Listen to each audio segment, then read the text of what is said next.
ರಕ್ಷಣಾ ಸಚಿವರು ಅಲರ್ಟ್ ಆದಂಗೆ ಕಾಣಿಸ್ತಾ ಇದೆ. ಸಿಡಿಎಸ್ ಅನಿಲ್ ಚೌಹಾಣ್ ಜೊತೆಗೆ ಎಮರ್ಜೆನ್ಸಿ ಮೀಟಿಂಗ್ ಕರೆದಿದ್ದಾರೆ.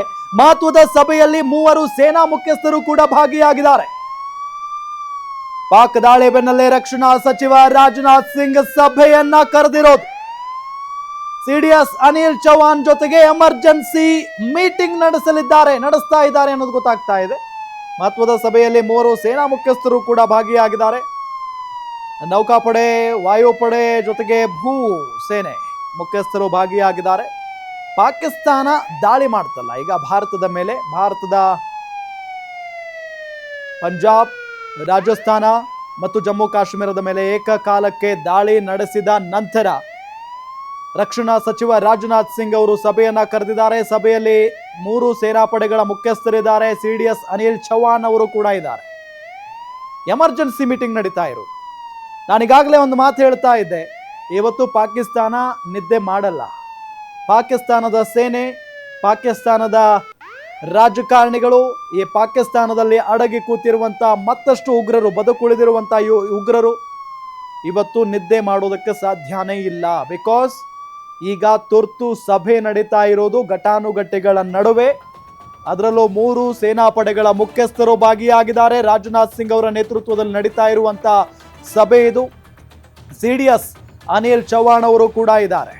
ಪ್ರಧಾನಿ ನರೇಂದ್ರ ಮೋದಿ ಅವರು ಈಗ ಸೇನೆಗೆ ಸಂಪೂರ್ಣವಾದಂಥ ಅಧಿಕಾರವನ್ನು ಕೊಟ್ಟಾಗಿದೆ ಈ ಮೊದಲೇ. ಸೊ ಈಗ ರಕ್ಷಣಾ ಸಚಿವರ ಸರದಿ. ರಕ್ಷಣಾ ಸಚಿವರ ನೇತೃತ್ವದಲ್ಲಿ ಸಿಡಿಎಸ್ ಅನಿಲ್ ಚೌಹಾಣ್ ಅವರು ಜೊತೆಗೆ ಮೂರು ಸೇನಾಪಡೆಗಳ ಮುಖ್ಯಸ್ಥರು ಯಾವ ರೀತಿಯಾದಂಥ ತೀರ್ಮಾನವನ್ನ ಇವತ್ತು ಮಾಡ್ತಾರೆ. ಇದು ತುರ್ತಾಗಿ ಕರೆದಿರುವಂಥ ಮೀಟಿಂಗ್ ಆಗಿರೋದ್ರಿಂದ ತುರ್ತಾಗಿನೇ ಕೆಲವೊಂದಿಷ್ಟು ನಿರ್ಧಾರಗಳನ್ನ ಮಾಡ್ತಾರೆ. ಈ ಹಿಂದೆ ಒಂದಿಷ್ಟು ನಿರ್ಧಾರಗಳನ್ನ ಮಾಡಿ ಪಾಕಿಸ್ತಾನವನ್ನ ಅಯ್ಯೋ ಅನಿಸಿದ್ದಾಯ್ತು. ಆದರೂ ಕೂಡ ಪಾಕಿಸ್ತಾನ ಬುದ್ಧಿ ಕಲಿತಿಲ್ಲ. ಈಗ ಸಂಪೂರ್ಣವಾಗಿ ಪಾಕಿಸ್ತಾನ ಒದ್ದಾಡ್ಬಿಡ್ಬೇಕು. ಪಾಕಿಸ್ತಾನಿಯರು ಭಾರತದ ಮೇಲೆ ದಾಳಿ ಮಾಡೋದಕ್ಕೂ ಕೂಡ ಯೋಚನೆ ಮಾಡಬೇಕು. ಆ ರೀತಿಯಾದಂಥ ಒಂದು ತೀರ್ಮಾನವನ್ನ ತೆಗೆದುಕೊಳ್ಳುವಂಥ ಸಾಧ್ಯತೆಯೂ ಕೂಡ ಇದೆ ಅಂತಾನೆ ಹೇಳಲಾಗ್ತಾ ಇದೆ. ಯಾಕೆ ಅಂತ ಹೇಳಿದ್ರೆ ಪಾಕಿಸ್ತಾನ ಯಾವಾಗ ಭಾರತದ ಮೇಲೆ ಅಟ್ಯಾಕ್ ಮಾಡ್ತೋ ಆ ಕ್ಷಣಕ್ಕೇನೆ ಈಗ ಕೇಂದ್ರ ಸರ್ಕಾರ ಅಥವಾ ರಕ್ಷಣಾ ಸಚಿವರ ನೇತೃತ್ವದಲ್ಲಿ ನಡೀತಾ ಇರುವಂತ ಒಂದು ಸಭೆ ಇದು.